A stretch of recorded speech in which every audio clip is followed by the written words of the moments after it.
মাওলানা মামুনুল হকের এই বিষয়ে আলাপ করা সংসদের কার্যবিবরণীতে আসার কোনো প্রয়োজন নেই, এবং তাছাড়া এখনো কিন্তু এটা আমি বলার ইচ্ছা ছিল না, তিনি তার অবস্থান পরিষ্কার করতে পারেন নাই। যাই হোক, এটা নিয়ে আলাপ আলোচনা করার কোনো দরকার নেই।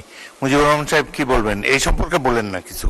এটা একজন রাজনৈতিক নেতার জীবনের অন্ধকার অংশ, এখানে এখানে আলোচিত হোক এটা চাই না আমরা। এই বিষয়ে বলেন না, অন্য কোনো কিছু বলবেন? পয়েন্ট অফ অর্ডার বলুন। মাননীয় স্পিকার, ধন্যবাদ। আমি প্রথমত ধন্যবাদ জানাই মাননীয় প্রধানমন্ত্রীকে, যিনি এই প্রসঙ্গটাকে স্টপ করার জন্য ইশারায় মাননীয় সংসদ সদস্যকে নির্দেশ দিয়েছে। দ্বিতীয় যেটা, আপনার মন্তব্য এটা সঠিক। এক সময় ছিল ভোতা বিয়ে করা যেত, কিন্তু পরবর্তীতে হারাম হয়ে গেছে, এটা নিষিদ্ধ, এখন করা যাবে না।